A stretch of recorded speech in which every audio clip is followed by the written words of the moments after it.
This video is sponsored by War Thunder. Welcome to achievement hunting in Gears 5. The only entry in the series that dropped the of war part of the title, kinda like how the developers dropped the game's entire storyline. Over the course of the last 2 years, I've been attempting to unlock every achievement for beating the Gears games on their hardest difficulties. And today, we finally arrived at the most recent mainline entry before E-Day. But unlike the previous Gears games, which are all linear, Gears 5 is semi-open worlds. So in order to truly understand how hard this game can be, I'll be attempting to beat it in its entirety. Meaning that along with beating the main story, we'll also be beating every side quest, all while inconceivable difficulty does inconceivable things to me. Oh, that's... What? However, once this is all over, we'll finally have the experience needed to rank every game in the franchise based on their difficulty. So how hard can Gears 5 actually get, and what Gears of War will be crowned the hardest by a painfully, and I mean painfully, average video game player? Well, if the beginning of the game is anything to go by, this one has a pretty good shot. Oh my god, that was so fast. The start of the game takes place a little while after the events of Gears 4, where our squad of Kate, JD, Del, and Marcus have to launch a rocket stored at a long-abandoned COG facility located on a tropical island. Because if we know anything about these games, it's that the COG hates sticking around in places that have more than 2 colors. The reason why we need this rocket is due to it containing a prototype for the Hammer of Dawn, an orbital space laser that could prove useful against the looming threat of the Swarm. However, in order to make use of said rocket, first we actually have to make it to the launch silo. And inconceivable difficulty wasn't gonna make that easy. Yeah, I can safely say I was not expecting that. Inconceivable as a difficulty is pretty straightforward. Enemies take a little bit of damage, whereas you take a lot of damage. But along with that, you'll also automatically die rather than getting downed, although let's be honest, the AI probably weren't gonna revive you anyway, and you get way less ammo throughout the playthrough, resulting in many situations where the game about shooting things does a better job keeping weapons out of your hands than some stores in Nebraska do. But this is where Gears 5 tries to differentiate itself from the rest of the games, as this is the first entry in the series where they try to push stealth as a legitimate option. All shown to you through this nifty tutorial pretty soon after completing the first section. We can provide support from up here if things get hairy. Oh, can I just do it like stealthily here? I'm gonna die. Wait, how do I grab? Oh, that is. Stabbed. I'm dead. I quite literally am just stuck in a cutscene getting shot. And after this, I never wanted to use stealth again. To be fair, the reason this might not have worked is because Gears 5 seems to have a tendency to suggest the worst ideas imaginable in any given situation. Oh, actually, good idea. All right, this is going well. I don't think anyone's ever played this game more perfectly than I am right now. But thankfully, I could always just revert back to what I knew had gotten me through every game before this. So one extra shooting encounter than the game intended later, and Chapter 1 began to introduce me to all the enemies we'd be fighting throughout the game. And it genuinely is almost all the enemies. You have to fight normal guys, shotgun guys, little guys, pregnant guys, don't know how that works, reverse pregnant guys, even less informed on that one. And finally, scions, which were somehow the worst enemy type I had to deal with all chapter. God, they speak like fucking cats on TikTok. Oh, this is gonna be kind of annoying. Are there also juvies like running at me at the same time? Oh my, okay. Whatever that scion has insta-kills me. Oh, ow, wait, I got hit by the rebound that time. That's annoying. Okay, I was in cover.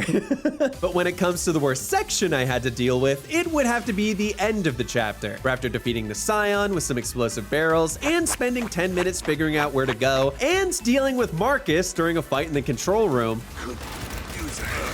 Marcus, suck it up, okay? You don't see me crawling around on the ground begging for help. I die like a real man. We arrive at the command console only for the hatch of the missile silo to get stuck. And as an actual degreed astronautical engineer, I can say for certain that this is not good for the health of the rocket. Or me for that matter. So to solve this problem, it's up to JD and Del to run up and hit the emergency override switch as the rocket prepares for launch. At least up until you hit the button and have to hold out for a total of 5 seconds. Oh, if they all go for Del, I'm actually okay with this. Okay, Del's dead. Never mind. Oh no, I'm dead. No, fuck. Got it. Okay, that's not terrible. A good checkpoint. I'm dead.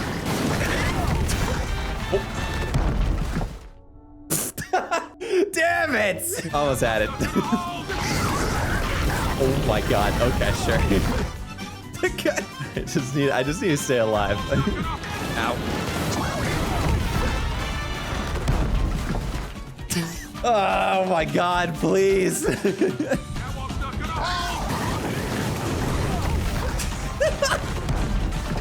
can't stop. It literally just the second I die. Okay, we're good. That is the weirdest checkpoints. And so, with everyone somehow safe, no thanks to Kate, by the way. No! Dave's still out there! Who gives a shit? He's a robot. That's fucked up. She probably uses Clanker with a hard R. That's crazy. We successfully launch the satellite and get to live to see another day. That is, until Chapter 2 starts. It's in Chapter 2 that a few new developments happen that'll be important to the overall playthrough. For one, we find out that the Hammer of Dawn prototype we launched isn't actually going to be very accurate with the low amount of satellite coverage it currently possesses, which hopefully won't Shut it down! be that big a deal in the future. And we also acquire a new robot named Jack that comes equipped with a bunch of unique abilities. These are also a new addition to Gears 5 and allow you to do things like stimulating yourself so you can resist more damage and flashing people, all without your name appearing on a neighborhood watch list. But the final thing that happens here is the introduction of the last member of our squad, Foz. Why does he look like he's gonna sell me an alpha male course? Yeah, why is he wearing sunglasses inside? And Foz is somehow a protagonist in this video game. What the hell happened? We identified an insurgent element and eliminated it. No, you opened fire on a protest. Every herd needs a good culling. This is a good guy? Hello? All right, new goal. We're just gonna make sure that Foz gets on whatever ship gets shot down immediately after this mission. A fascist. Unfortunately, Foz doesn't randomly die, and we're sent alongside him to the front lines to start Chapter 3, which is where we take down some enemies with some killer fashion sense and meet the niece of the Carmine family, Lizzie, who hopefully won't Shut it down! have anything bad happen to her in the near future. But on the enemy front, this is where we're first introduced to the Pouncers, one of the most annoying enemies to deal with on Inconceivable. Don't let him pounce you! Thanks, good advice. Not only are they one of the tankiest enemies in the game, but they also have a habit of jumping right onto the piece of cover you're hiding behind, making it useless. Oh, and they kill you in one hit. That's also important. But this is where Jack's abilities start to play a huge part in making the Inconceivable run way easier. How you dealt with Pouncers before this is that you basically had to switch positions over and over and pray that their projectiles just missed. Whereas now you can flash, then reposition to make dealing with them much easier. It's after dealing with them though that we finally get to the park section to hold off the brunt of the swarm invasion. And this is where the game decides it's going to get a little bit harder. I can just do... Not ideal. This entire section is kind of a disaster. First, you have to storm the statue in the middle of the area, which I was only able to do after hitting the best grenade I think I will ever hit in my entire life. That's, yeah, actually better idea. Oh, big. Then you actually have to hold out in this area that seems specifically designed to not be good for holding out in. Wait, does this take different ammo than the actual lit? Okay. And because this is Inconceivable, you also don't have a ton of ammo for the weapons that could be useful during this fight either. Oh, I got all my grenades back.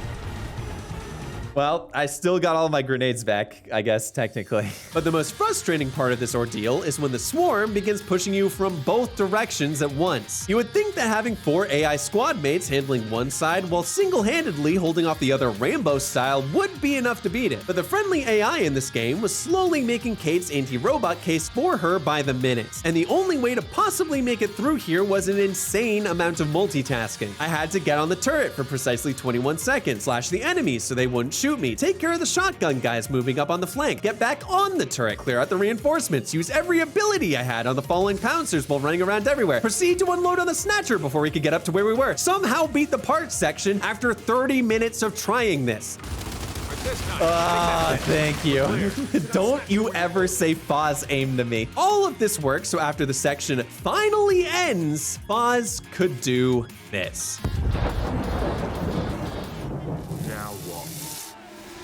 You're looking into the sun when you took those off. Like, how is that helpful? Okay, after reviewing the footage, I kind of actually see what Foz was trying to do here. He was just trying to get a better look at War Thunder, the sponsor of today's video. This video is sponsored by War Thunder, the most comprehensive vehicle combat game on the planet, allowing you to take part in intense PvP battles alongside a massive community of over 95 million players. With biplanes and armored cars from the 1920s, all the way to the fighter jets and battle tanks of today, War Thunder has over 2,500 vehicles from 10 different nations to choose from, making it the game to play for fans of military history. All the vehicles in War Thunder aren't just nice to look at either. Along with realistic graphics and authentic sound effects, every vehicle is modeled down to its individual components, allowing for not only in-depth customization, but also a realistic damage system where every part of your vehicle is capable of being disabled by your enemies. And if you're wondering if something like this can even perform well on your PC, you're actually in luck, because War Thunder runs on their in-house engine that's been optimized to provide great performance even on lower-end hardware. So if you'd like to join the battlefield, War Thunder is available for free on PC, PlayStation, Xbox, and now mobile devices, allowing you to take the battle wherever you go. And you can play right now by using my link in the pinned comment and description. On PC and console, new and returning players that haven't played in 6 months will also receive a massive bonus pack that includes multiple premium vehicles, an exclusive vehicle decorator, Eagle of Valor, and 7 days of premium account. This is a limited time offer though, so get it while you can. Thank you again to War Thunder for sponsoring my achievement hunting, and now back to being executed in Gears 5. At the beginning of Chapter 4, we're introduced to the leeches and all the different types of robots they're able to control, which were honestly pretty easy to take down whenever I came across them. Until they weren't. Oh my god. This might be a problem. Hello? Use the chainsaw? I'm not holding it up for show. You're supposed to cut him. I'm gonna use Nasher now. I'll be able to move here. I'm getting my ass beat again. Okay. Dude, he's beating my ass off screen. I'm actually winning the fight, by the way. I just want to point it out. It doesn't show on screen because it's just so gruesome what I'm doing to this robot right now. That was the robot's death animation. I don't know what happened to me. But it was after a bit of practice that they went back to being easy again. You see, it turns out that most of the possessed robots are melee only. So I learned that as long as you're on top of your positioning and can keep them on one side while maintaining an escape route on the other, then most of the areas you'll find them in are actually a piece of cake, including this one that had started off looking like the Red Wedding 2.0. Beating the first few robot sections then leads us into the theater, the perfect place to show off my killer Abraham Lincoln impression. And after dealing with this, we make our way to the hotel for the act's finale, where unfortunately we run into Foz again. We, brought company.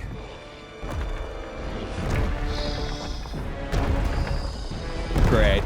For the final part of Act 1, you have to fight a Swarmak, the guy that was, without a doubt, the hardest enemy in the entirety of Gears 4. I mean, it's pretty self-explanatory if you look at him. He's covered in crystals, which are usually pretty hard, scientifically speaking. But he was also the most difficult thing, too. And Gears 5 seemed to pick up right where the 4 Swarmak left off, especially regarding the missiles. I might...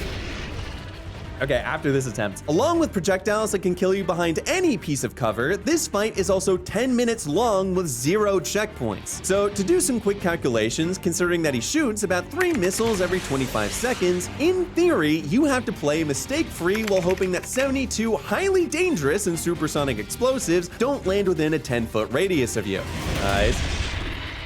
You might be able to see how this is an issue. Luckily, in practice, there's one thing you have that cancels out his missiles entirely. The stim ability you get from Jack the Robot just so happens to allow you to eat one of these missiles head on, although I wouldn't necessarily recommend it. The nutrition label for that thing speaks for itself, and it has a cooldown that usually finishes right around the time the Swarmak launches another barrage. So with that being taken advantage of, the playing field suddenly became even. He has to turn around again. Fingers crossed. I live! Nice. Please. Okay. Okay, there we go, dude. Cool. Oh, what is this? Hell yeah, brother. Cole, you need 3 more motorcycles. Get them over here, stat. Unfortunately, we don't have more motorcycles, I think. I don't think we look too hard. Leading JD, who during the mission, we also learned isn't a very good person. Guess who ordered the first shot, Del? Directly into those peaceful protesters of yours. Come on, guys. They were throwing incendiary. Oh no, brother, get the ukulele out. Don't even start. To call down the Hammer of Dawn so we can run in, save the day, and... Shut it down! Damn it. If only we could have possibly seen this coming. 1 4-month time skip later, and the game throws us into Act 2, where Kate, Del, and Jack the Robot travel into the mountains, investigate the land, and try to recruit a group of insurgents to help them fight the swarm. You know, part of me still enjoys seeing Actuator's okay. Kate, hello? Jack is right there. I know you have a robot friends, but that's not gonna excuse you from anything. Everything is actually pretty peaceful by the time we get there. The birds are chirping, the children are out playing. We find out our long-lost uncle is alive somehow. And honestly, it seems like today is gonna be one of the nicest days we've had in a while. Understood. Oh. What happened to Uncle? With the swarm now staging a full-on invasion of the village, it's up to us to push them back. And with only a magnum to my name, I thought it might be time to channel my best Arthur Morgan impression. How do you like it? Good? Accurate? How are we doing? But overall, the push to retake the settlement wasn't too bad compared to the worst parts of Act 1, and it was made all the more easy thanks to a new ability we get from Jack. These would be the shock traps, and they pretty much make small enemy flanks near impossible, since anytime an enemy goes near said shock trap, they were in for a little... grounded electrical contact. So imagine my grounded electrical contact when Kate suddenly gets grabbed by a snatcher and somehow takes control of all the swarm's invading forces. Finally, all my experience dying from before, which was obviously intentional in preparation for this part, could help save the day if I was able to put it to use here. However, despite me trying my best to do this, I get booted for team killing. And with no ability to control the swarm anymore, a bad thing happens. It's okay, Kate. You don't have to. No, Kate, turn around. And then the worst thing happens. Oh no, he's bald. He's definitely evil. Don't trust him, Kate. Can I recommend we maybe No, who invited this guy? With the battle in the village now over, we're now allowed to venture into the open world using our new vehicle, the skiff, and can now tackle anything we want, whenever we want. We could look around for ancient weaponry, or deal with one of the many side stories, or even just ignore all that and blitz through the main quest if that's what we wanted to do. Which of course meant that the first thing on the agenda was to do some sick-ass donuts in the village parking lot. But the second thing was to reach a forest that Marcus says houses a facility that could help Kate find some answers to her multiple personalities disorder. I want the tri-shot really badly, but I feel like I could also just int right here. Oh, drop the shots! Thank you. Perfectly executed, by the way.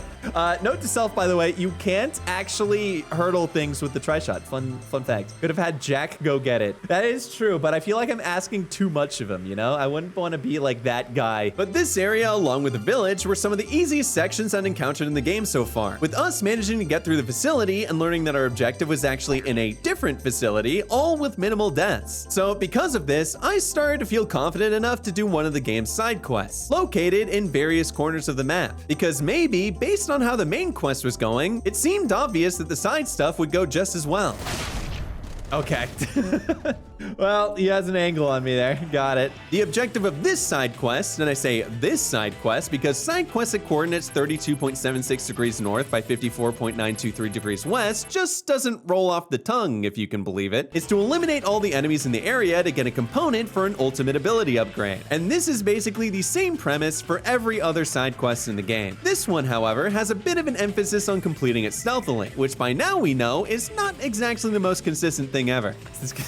Is that guy? Get this man some glasses, please. But the unique stealth aspect of the side mission is almost required, because if you get spotted by one of the patrolling enemies, you have to deal with this guy. Kate, incoming warden! Wait, what? Oh no. Oh, that's really not good. Now, wardens aren't super difficult to take down by themselves. You hit them with a flash, shoot their head a lot, and you're done. But if there's any hint of reinforcements, you get to see just how much of a menace this guy can be. What? Are you kidding? Okay. It took a ton of trial and error to figure out which guys to take out first, who was in the line of sight of the other guys, even though I know there's no shot they saw me with their piss filter eyes thanks to the literal possession sequence earlier. But the real hero of this fight has to be the Marksa. It's a relatively uncommon semi-auto rifle that outputs insane damage if you can land your headshots, keyword if, but it can shred through some of the higher tier enemies in the game almost instantly. And once I could assassinate just enough enemies, it helped me finish off the last of them and polish things up. Okay, all the guys are dead. Just have big boy again. Oh god. I'm not gonna lie, I thought the warrants would be pretty easy, but now they're very ass clenchy and I don't like it. Now I know they can kill me from like eons away. He is right behind me again, isn't he? It's really time for me to... Okay, yeah, sure. Oh, yeah, I did not like that. That was kind of the worst. All right, what's my reward here? Is it literally nothing? Because that would be very funny. Although I'd be completely distraught. Completing this side quest and getting the upgrade component wasn't the end of it though, as of course I needed the other upgrade components to make this trip worth it. And every side quest I attempted right after this resulted in me dying a stupid amount of times, or occasionally resulted in times where the amount of stupid was very present in the dying. Oh, also good. Actually better. Oh, and an upgrade off rip? Dude, this is the greatest crash site I've ever been to in my life. Citizen, lay down your weapon. Oh. You just hit me with a citizen, drop your weapon, and then immediately shoots me. Why didn't you comply? I didn't have time. There was one side quest where I had to hold out on an assault derrick while I was harassed by pouncers. Another where the machines were getting sucked on by the organics, like it was opposite day at an adult toy shop. And another where I had to go into a room where everyone was already dead and I got the upgrade without doing anything. This one was my favorite. But this led into the last side quest for the time being, where I had to fight against one of the toughest enemies from the previous game. Oh, right. Yeah, the engines are the weak points, aren't they? Oh, no. You found each other's weak spot. Yeah. You know, I think you're onto something. This is the first checkpoint that kept me trapped for double-digit deaths, with the main culprit being the missiles that could one-shot me no matter where I hit. That is not fair!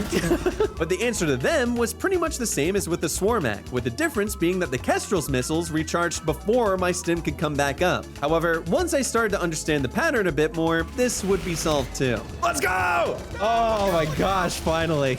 By the way, I definitely did not throw until I got to 69 deaths, okay? That is a conspiracy theory. So by now, I'd acquired the components needed to get an ultimate upgrade for one of my abilities. Each unique side quest chain is tied to rewarding components for a specific ultimate upgrade. So the ones we had just completed allowed us to acquire flash freeze for the flash ability, which causes enemies to freeze up and be more vulnerable to all incoming damage. Kind of like getting rejected by your crush, except the damage is physical instead of emotional. But that led me to a crossroads. Should I do more side quests, get more powerful, and suffer more, since apparently every single challenging encounter was thanks to the COG adding a kill all humans button to all their side quest robots? Or I could take a break by resuming the main quest that had been significantly easier in Act 2 to this point. Well, my answer to that was a no-brainer. I did another side quest and died a bunch again. But after I received another ultimate upgrade, this time for more damage while the sensor ability is active, I finally gave in to do some of the main stuff for a while. But there was just one problem with that.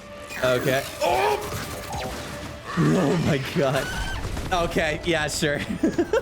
What do you do there? This was the exact moment the difficulty of the main quest finally caught up with the side quests and then proceeded to lap them entirely, with the first of these sections from hell taking place at H.P. Lovecraft's favorite ice fishing spot. That was just a complete mess. Oh, my bad. No, Del, I'm sorry.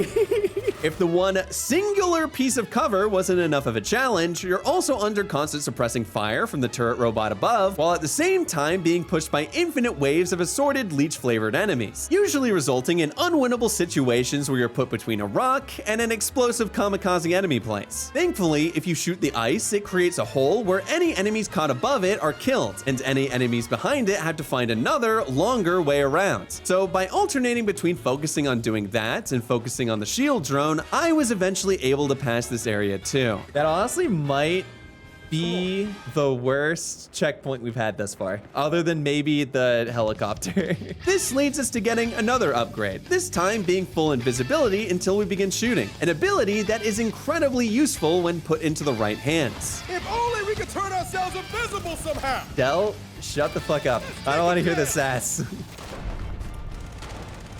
Okay, you know what? Actually, feel free to sass me. I'm an idiot. However, even that was only going to help so much. Because if the ice lake a minute ago seemed like a lot, then now I'd like to introduce you all to waiting for an elevator on Lake 2.0. Okay, that's 2? Oh my god. Fuck! Oh, that's really unlucky. What is there to say about this section other than it is crowded? You can open up a free taco stand, release a limited edition Pokemon pack, and host the World Cup at this location, and it might still get less foot traffic than the amount of enemies here whose sole purpose in life is to beat up a 22-year-old girl. And no matter how many of them you seem to kill, it just never stops. Oh my god, what is happening? Oh, that's not good. I am so immeasurably dead. Oh my god. Oh, Del is dead. All right. I truly do not know how the fuck I don't even think I'm gonna be able to peek here. Oh my lord. If I could get my cloak back, I might be okay. But this guy has... yeah. I don't know what to do, dude. Survival itself is already really difficult on account of the shock traps only being able to hold off a few of the overwhelming number of enemies. But in order to progress and turn off the infinite swarm valve, we have to take down the shielded Scion specifically, with all the gunfire and explosions happening around us just being a very unfortunately murderous distraction. Now, there is a chance of getting lucky with this. Although it's harder thanks to all the cover around, you could try to shoot the ice under the Scion's feet again to instantly kill him here without ever needing to worry about the shields. However, it's easy to get lucky once in one checkpoint, but it's significantly harder to get lucky in one checkpoint 3 times. Yeah, bruh. What the fuck? I'm dead. That's right, there are 3 of these guys you have to take out in order to win. And because of the cooldown times and the amount of enemies, all the abilities in the world wouldn't be able to help me here. Actually, that's not true. If I could fly up to the next area or deploy a giant space heater or even force them to have a conversation with Foz, I think that would help a lot actually. But without those things, I had to come up with a strategy. And after a bit of trial and dying, this would revolve mainly around the saw launcher. After placing down some traps to protect my flanks, I would look for one of the few windows where I wasn't getting shot to launch a saw at the first Scion's feet, which would instantly break the ice it made contact with, hopefully killing the Scion in the process. But I soon found out it wouldn't be that simple because the saw launcher is slow. And there were many times where I just died trying to lift the stupid thing off the ground. But eventually, I added in the step of stimulating myself right before the peak so that even if I did get shot, I still had a chance at survival. So with my plan now set and my 3-step order in motion, I came, I saw, and I conquered. I don't know what to do. Okay, 1, 2. Oh, god damn it. Oh, god damn it. It's actually worst case. I gotta get farther away from these shotgun guys. Actually, I think it's just those 2. Hold on. This might work. Okay. Is that... Let's go! Oh my. Let's go! Give me the checkpoint, please. Wiping out all the enemies in the hardest challenge the game had thrown at me so far wasn't quite the end of my misery, though. There were still a few things I had to wrap up before I was in the clear, like protecting a bomb Jack was carrying that he decided to just not protect, as well as figuring out how to survive the initial fight that got us the bomb in the first place. So, are they fighting this mission? That's a good question. Yes, right now, actually. This will be fun. Uh-oh. Uh-oh. I'm liking this fight a bit less now, I won't lie to you. Fuck. Okay, maybe we go to a different position, see if that works better. Jack, shot trap. All right. I didn't like that attempt. That wasn't very fun.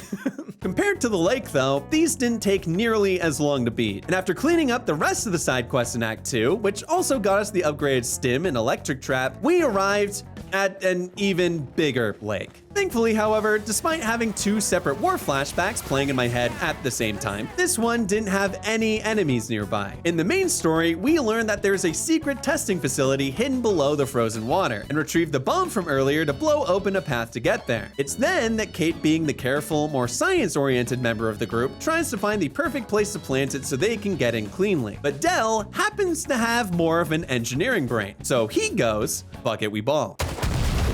And this takes us to the literal doorstep of the final chapter of Act 2. I kind of see the problem here. We're not getting in there. Not with those turrets in place. You don't know me, okay? I'm kind of built differently, Del, in case you didn't know. All right, I think we should check out the rest of the area, actually. Inside the compound, we find it's home to an AI recreation of Dr. Niles, who's a pre-war scientist introduced in the second game with hobbies like sewing and journaling and mixed drinks and babysitting. It's just that all of those were also tied to his whole human and child experimentation thing, allegedly. Amongst his less than favorable traits, he's also a terrible host to us guests. He spends the entire time yammering on about the glory days of him creating the locust, while he makes us clear the way to the main experimentation chamber through a series of objectives and puzzles. I mean, dude, at least give us a hand with something. You know what? Fair, my bad. Once we reach the experimentation chamber, though, it's revealed very suddenly that Kate is the Locust Queen's granddaughter, which could give her control of the entire swarm if she's able to control her powers. And to say the least, she becomes pretty conflicted on what to do. Maybe I should. That would indeed. I feel like that would miss. I'm sorry, but that's not the right angle. Niles, however, then presents us with an idea. He can hook Kate up to a special machine that has the ability to connect her to the big scary locust matriarch he has randomly lying around, and then break the connection she has to the swarm that way, somehow. So that after that, she won't have to worry about being swayed by the swarm's influence. And after a bit of healthy skepticism, we go along with it. I mean, I know he's the doctor that committed multiple war crimes and human rights violations, but he's had 3 whole games to think about what he's done since the last time. Like, what is he gonna do now that we know he's untrustworthy? Betray us again? Niles? How did you... Stop! He's getting away! Oh my goodness, Grand Theft Auto, dude. Niles betrays us again. So our new objective becomes us trying to find a way out of the compound as the matriarch... Del? The matriarch is gone. disappears. And in the meantime, we have to go against all the creatures waking up in the lab using a pipe we found lying around on the floor, since the only weapons in the facility are apparently right next to the specimen tanks. How come he finds a gun immediately? You literally just came outside of a pod. On the bright side, there's plenty of pipe ammo lying around, and by beating off a few of the swarm, it's pretty easy to find a gun and snowball off of it to take down the rest, with the cryo cannon being the main star of the show, thanks to its innate ability to break the laws of physics. How is he frozen midair? I mean, he froze, obviously. You can't move when you're frozen. But that's not to say there weren't any struggles during this chapter either. There's apparently a cooldown if you use the cryo cannon for too long, which is dumb because it's a cryo cannon. It's supposed to be cool already, just spray yourself. And this resulted in a few slight miscalculations. I feel like this is a bad idea, fuck it. Oh, yep, gun instinct was totally right. Although the main thing harassing me here was the matriarch herself, who you would think would be a big issue. Oh shit! We're not killing. Oh wow! What? Hey, close it, close it! Got it! Am I just good? Is that gonna hold? Yeah, no, I'll just walk it off. Yeah, totally. But nothing really came of it. That is, until we got to the very last room. You know, it seems like he wants to be captured. Golly gee, we sure got him. Thank goodness the power of justice is about to be brought upon this evildoer, and nothing bad is gonna happen, right? Well, darn it. Oh, I mean, that works. I'm cool with that. Get it? Cool with that because he's really cool. Am I right, gamers? Oh. He didn't like my joke very much, I don't think. Now we actually have to fight the matriarch. Touching it is an instant kill. Dodging too late is an instant kill. Simply existing in its presence. I don't like that. Whoa! Oh my god. Whoa, my... Okay. I feel like that's not particularly fair. Is an instant kill. And attempting to shoot the ice as the unstoppable monster marches towards you results in this being pretty easy. There we go. Not that bad, honestly. Yeah, so even with all the hype, this boss fight really is just running a medium distance away and playing Dunk Tank with the most powerful swarm variant in existence. No big deal. And by doing this, Kate is able to successfully sever the connection to her Locust mind powers. However, things are not over yet, and we get a lot of exposition dumped on us all at once. Kate's mom, who we killed in the last game, is still alive as the new Locust Queen, currently in a hive mind-like form, trying to convert Kate to her side through the words of Locust Christ. JD, who we hadn't talked to since he became evil bald JD at the beginning of the act, decides to be a good guy again and join the group after going through no character development whatsoever. JD was evil for like a day. We also gain another new squad mate in Fonz. God damn it. And finally, we make our way to the Crimson Desert to finish up the first half of the game and finally start Act 3. Oh, it's talking to you.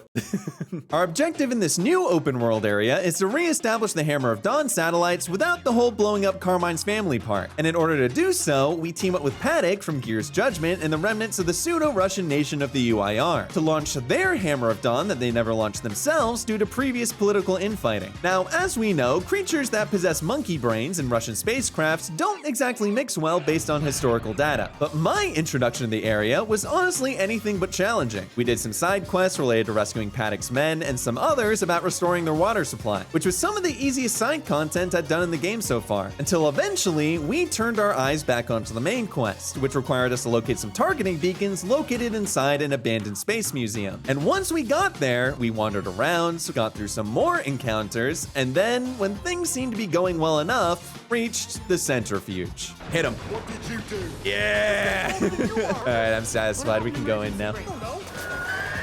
Ah, that is problematic. All right, yeah, I forgot how hard this game was, not gonna lie to you. I knew this would be the moment my luck would change for the worse the moment I saw the layout of the room. One big-ass circle with cover that protected you from one direction, but not the other 359 degrees that the enemies came from. No, that's so crazy. I actually dodged it that time. Jesus Christ. I deserve that, that's okay. That one I'll take. Oh my, this is insane. No, this is inconceivable, sorry. Died to make a joke. I mean, I will never pass up the opportunity, okay? And that's not to mention that even on the rare occasion I was safe, my teammates would be the ones to make up for the enemy's lack of effort. Oh, what the fuck did I do? Dude, JD or Foz or whoever just punched me. Misogynist. So for a good amount of attempts, I proceeded to take one small step for progress and then one giant leap back to the last checkpoint. But eventually, I learned that by bunkering down further away from the fight, I was a lot less prone to getting shot from a random angle. A strategy that was made even better once I noticed that I didn't even need to shoot the enemies a good amount of the time, and just needed to stall them in the Russian centrifuge trench just long enough for them to stick around and go, Suka Spiek, allowing me to make it to the last enemy of the encounter. Watch out, it's speeding up. Is it? Oh, this is going very fast. Oh, okay. Wait, what happened? Let's go! We beat the part! Anticlimactic? Yeah, for you, not for me. I climaxed right after I beat that part, actually. By taking the path that Darth Helmet and his space ball so kindly opened for us, we arrive at the location of the targeting beacons, acquiring the first piece of our new Hammer of Dawn and completing the first main objective of Act 3. After that, we find our way through a storm and get the map to reveal even more side quests for us to take on, which is exactly where I learned just how expansive this open world could be. Oh, you know, if they are from like a shit ton of different angles, this could be kind of annoying. Oh. I literally didn't even see that guy until literal last second. That's crazy. Oh. You know, they were totally right. This is a really empty open world. I'm starting to get the criticism now. Not gonna keep happening. Every game I play. You know what? You know why this is a good Gears game, though?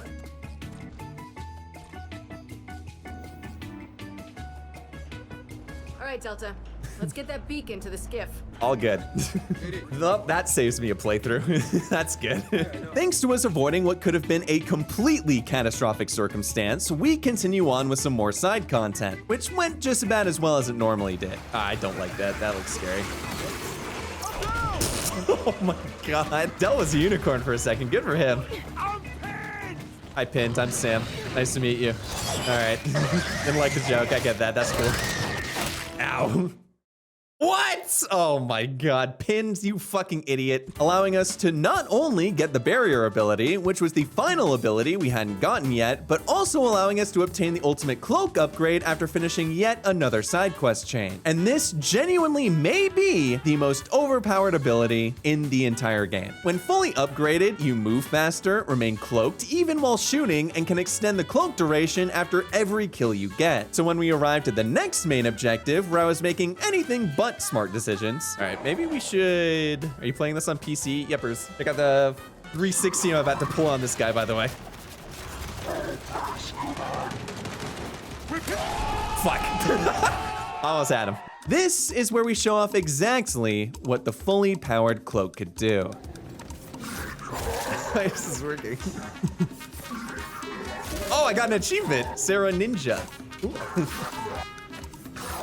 Dude, this is actually so useful. Oh my god, I killed so many of them. Oh, dude, it's very funny how they see their teammates just drop dead in front of them, and they're like, oh yeah, it must be the wins. Damn, Paul must have eaten the bad broccoli. Yeah, look, here's the dead bodies right there. Where are you looking? Like, damn. Another one asleep on the job. Called Gears of War, we just never expected it to be Metal Gears. But yeah, no, for real, it is a very solid Metal Gears game. I can say that for sure. So with this new ability in hand, a lot of the standard encounters start to become not even worth talking about, because the Swarm, like the average 2-year-old, never seem to learn what object permanence is. Why does that work? And this fun fact made finding the Hammer of Dawn satellite and sending it off on the train to the launch platform significantly easier than most of what we've done thus far, as everything could theoretically be done by going invisible, extending the cloak by killing a bunch of quite possibly the least aware enemies to ever exist, and then retreating to safety to do it all over again. So you'd think that the difficulty of the game's hardest difficulty was basically over at this point, since the strategy was really that good in every fight I used it in. But sadly, this couldn't be further from the truth. Okay, that doesn't seem very fair. You see, the game seems to realize the pickle it's put itself into as well, and starts to heavily stack future sections with things that keep the core, inconceivable design philosophy of live, laugh, toaster bath fully intact. The first change it makes is the overall increase in hazard sections, including things like the wind flares, where you learn your skiff is so unresistant to winds that it would probably break down if someone blew out their birthday candles next to it. Is that a... tornado? The second significant change is the new addition of time sections, which, as it turns out, become a lot harder when you don't know they're actually timed. Come on, we can catch up to it in the skiff. Oh, do we have to chase after the train? No, my upgrade material! Okay, well, actually, could I just go back in? We need to be on that skip. I mean, we can do it later. Listen, the train is temporary. Upgrades are forever. Surely they wouldn't game over me by not chasing the train, right?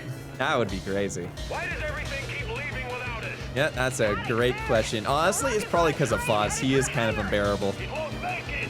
The bridge has to be lowered first. Oh, wait, what? Uh-oh. Why did you send the train back without lowering the bridge? I did it! It did it by itself! Surely me going on my little detour did not completely screw me over in doing this, right? Yup. All right, settled. And we... Oh, I hear the horn. There's gonna be... We're too late. Here comes the train. No! That didn't give me much time at all.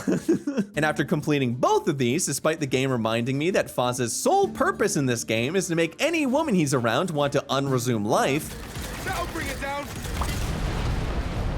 What the? We reached the last adjustment the game makes, where the devs realize that if the cloak only gets extended when you kill something during the cloak's duration, then instead, they'll just send every single enemy where that's just not gonna happen. Oh, good. Oh, there's 2 of them. Wonderful. Oh, no.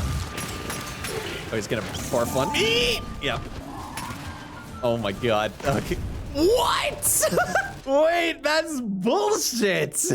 I was in cover. But as much as dealing with each of these things is annoying in their own sick and twisted little ways. Oh Lord, he's coming. Are you fucking help? Anyone? All right. It's when all 3 combine where things get absolutely diabolical.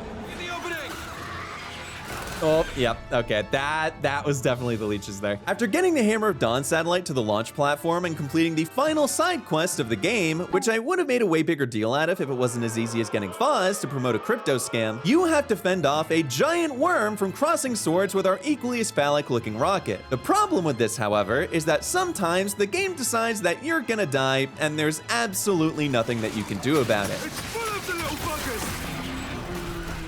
What?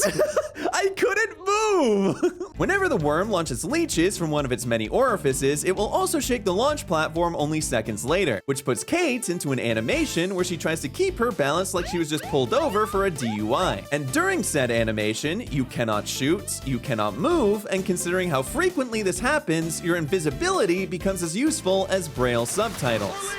I can't move! Oh my god.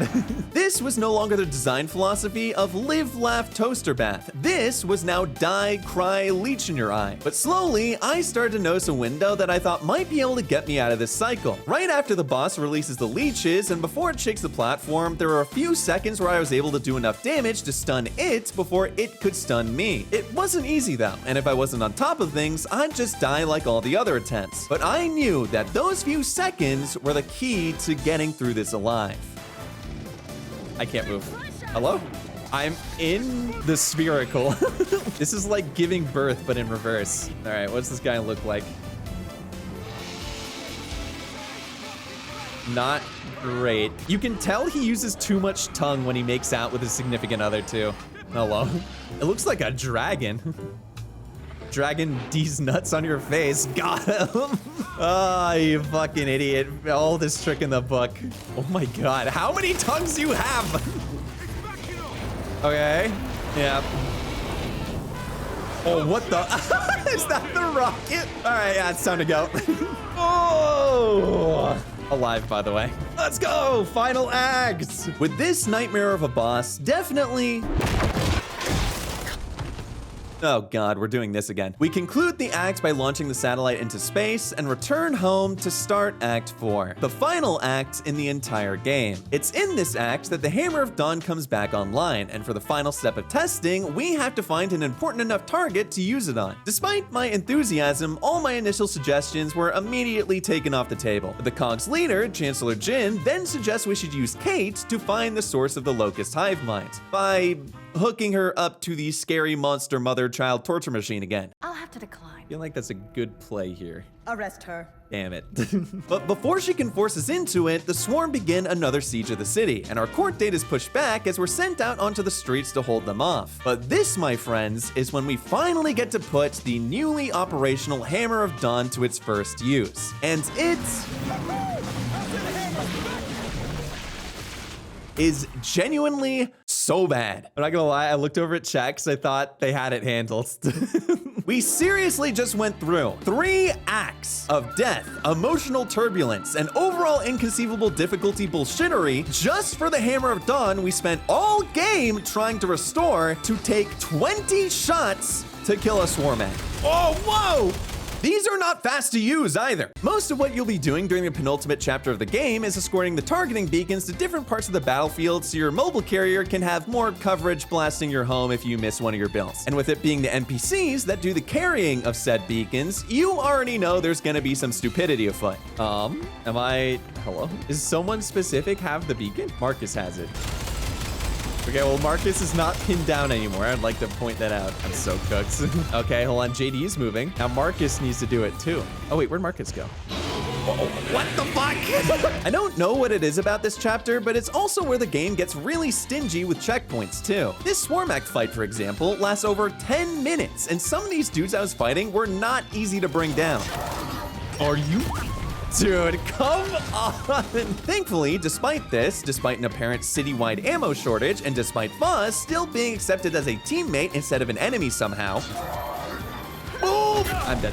All right, we're killing Foz at the end of the game, if it allows me to. Our fully upgraded invisibility was still completely overpowered, and losing a few minutes of progress when I died stung way less when I knew each fight I came across would only take a few tries. Got his ass. Going in. Covert ops.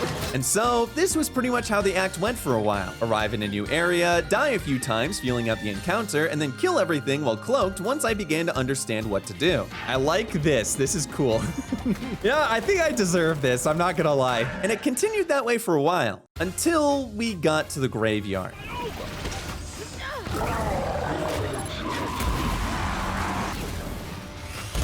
Oh my god, you die so fast. This was yet another Coalition classic that had a little bit of everything that makes Inconceivable very conceivably hard. One realistic piece of cover that pouncers love jumping around, ludicrous amounts of enemies that could kill me almost instantly, and my only ability to possibly kill everything fast enough being the Mallet of Nightlight, as no other gun in my possession had any ammo. Okay, that one's on me. But even after surviving what seems like almost impossible odds, the worst was yet to come. Oh, mother, hello. Just when we're about to finish our Hammer of Dawn coverage, the hive mind-controlled body of Kate's mother appears as the Queen of the Swarm and has us make a choice. Both Dell and JD are in her grasp, and with only one chance and one knife to our name, we have to decide which of the two gets to live. And this decision made me realize something very important about myself. Can I just do neither?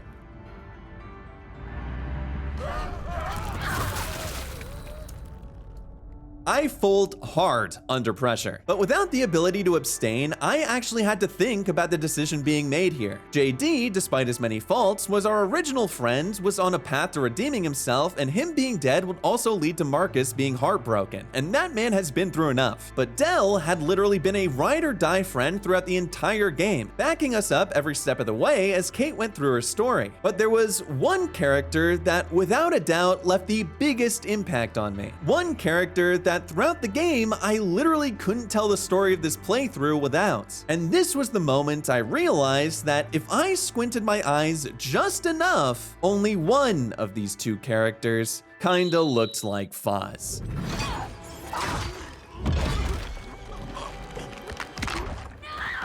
Oh, they killed him. Yep. You know, I liked my first choice where everyone died. Then I would have completed Inconceivable and been done with the achievement. I'm sorry for thinking outside the box, you know? Like, geez. Alas, that secret third option never came to fruition, and I was forced into the last chapter of the game with Marcus grieving over the loss of his only son and Foz still very much alive. Throw the knife at Foz. I don't even rescue the other two. But it's in the final chapter that some of the sections it contained were uncharacteristically hard, with a few requiring me to brainstorm some strategies other than the ones that had gotten me here. Have you considered it performance-enhancing drugs? Honestly, I wish I had sooner. Okay. You see, this is a lot easier when I beat it instead of not beating it. But once those were over, we had to make a few stops during a car section that glitched out on me. Nice miss, idiot. Wait, who is? Oh. As long as he doesn't shoot at me, I think we're fine. As well as fight some leeches up on a rooftop that also glitched out on me. What is wrong with this game? Leaving us with one last boss to fight. Wait, what? How did it get over here? Once again, it's the giant worm that we burned to a crisp in the desert. The same one that had tormented me with all its shaking only one act before. But this time, it was different. Because if I beat him here, Inconceivable, and all the gears out to this day would be done for good. Oh, good. All right, one sec. Oh my. Okay, hold on. Rail gunning time. All right, realigns. Perfect. Got it. This should work, right? Did we missed! All right, this is direct. How? Almost got that guy. No! Oh, well. No, help me. Team. All right. Gears of War. Good one. Oh, he just died. What? What do you mean? This fucking guy, I hate him. Why didn't he die already? I hate FODs with all my being. Dude, what's happening? It's Jack. He's broadcasting beacon coordinates. My goats! You clever little shit.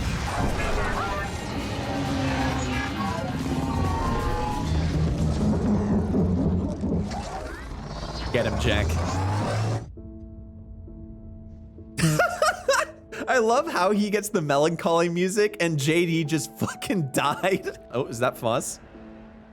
God damn it. Fuck!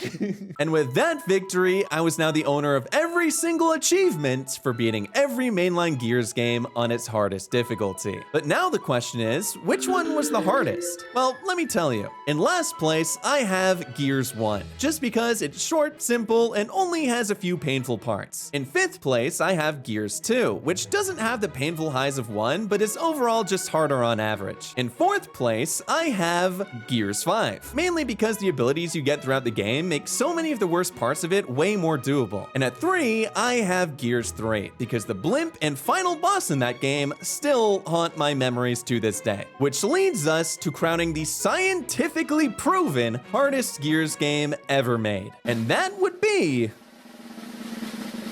Gears 4. Congratulations. Although there are so many 3-star encounters in Judgment that are specifically designed to be literal bullshit, I'm looking at you, 10 trillion Rager Room, it comes nowhere close to the pain and suffering of the Kestrel, Windflare, Swarmak, and so many other parts of Gears 4 that sent me spiraling into madness when I played it. Unless you decide to use the secret splooge pistol, then it would rank about here. But even within Gears 4, there are 2 difficulties competing for the top spot to crown themselves the hardest too. So after quickly shouting out War Thunder again for sponsoring the video, which you can play for free now on Xbox, PC, PlayStation, and mobile devices, and get a massive bonus pack by using my link in the description and pinned below, make sure to check out that video to see what the real hardest Gears game actually looks like. Also, don't forget to subscribe to not miss an upload, especially for when the new Gears comes out. Check out the Twitch where I stream every single one of these challenges, and with that all being said, I'll see you all in the next one.